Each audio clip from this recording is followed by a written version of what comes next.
इस बार कोरोना महामारी की वजह से दुर्गा पूजा का आयोजन व्यापक स्तर पर नहीं होगा। कालियागंज श्री कॉलोनी दुर्गा पूजा पूरे भारत में विख्यात थी, क्योंकि इस पूजा से कांग्रेस के मंत्री स्वर्गीय प्रियरंजन दास मुंशी का जुड़ाव था। कालियागंज के श्री कॉलोनी में ही स्वर्गीय प्रियरंजन दास मुंशी का पैतृक घर है। अपनी मृत्यु से पहले तक स्वर्गीय प्रियरंजन दास मुंशी हर साल अपनी तमाम व्यवस्था के बावजूद भी कालियागंज में आकर 5 दिनों तक मां दुर्गा का पूजा का आयोजन किया करते थे। लेकिन उनके देहांत के बाद श्री कॉलोनी के इस पूजा मंडप में पिछले कई सालों से सन्नाटा छाया हुआ करता है। दुर्गा पूजा में अब यहाँ पर सिर्फ कलश की पूजा होती है। मां दुर्गा की पूजा बंद हो चुकी है और इसका दुख कहीं न कहीं कांग्रेस के कार्यकर्ताओं और इलाके के लोगों को भी है। प्रियरंजन दास मुंशी ने इसी घर से अपना राजनीतिक सफर शुरू किया था। जिला से लेकर राज्य स्तर तक और फिर केंद्र में अपने हुनर के बदौलत भारतीय राजनीति में उन्होंने अपनी अलग पहचान बनाई। लेकिन कालियागंज शहर से उनका हमेशा जुड़ाव रहा। दुर्गा पूजा में अपने सारे कार्यक्रम को छोड़कर स्वर्गीय प्रियरंजन दास मुंशी अपने पैतृक घर पर आकर ही पूजा किया करते थे। अष्टमी के दिन राज्य और दिल्ली से काफी नेता मंत्री उनके इस पूजा में आया करते थे। हर पूजा में स्वर्गीय प्रियरंजन दास मुंशी अपनी पत्नी के साथ धूपदानी लेकर नाचा करते थे। 2008 में मां दुर्गा के सामने नाचते नाचते प्रियरंजन दास मुंशी अचानक बीमार पड़ गए थे और उसके बाद लंबे समय तक उनका इलाज चला। आखिर में इस दुनिया को छोड़कर वो चले गए। 2018 में प्रियरंजन दास मुंशी की मौत के बाद यहाँ पूजा बंद हो गई है। हर साल पूजा आते ही इस मोहल्ले के लोगों को स्वर्गीय प्रियरंजन दास मुंशी की बातें याद आने लगती हैं, चाहे वो किसी भी जाति, धर्म और राजनीतिक पार्टी का ही क्यों ना हो।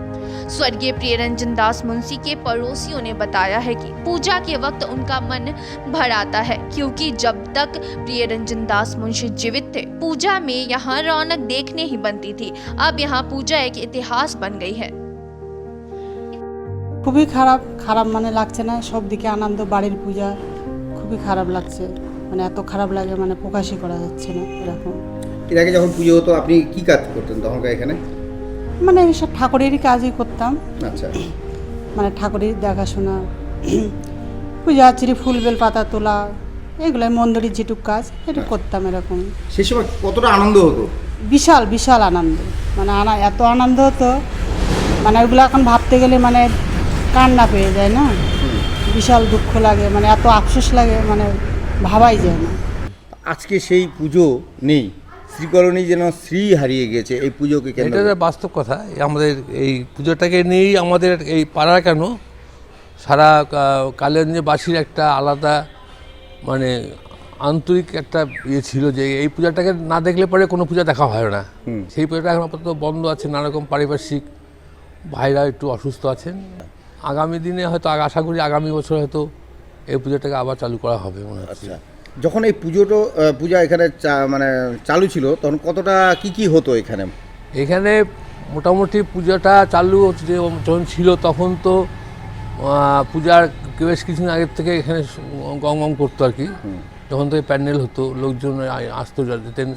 তারপর ষষ্ঠীর দিন প্রিয়দা নিজে এসে, বৌদি নিজে এসে এখানে আমাদের কালিয়াগঞ্জের ব্লকের বিভিন্ন গ্রামের লোকদের বস্ত্র বিতরণের মাধ্যম দিয়েই পূজাটা শুরু হতো আর কি।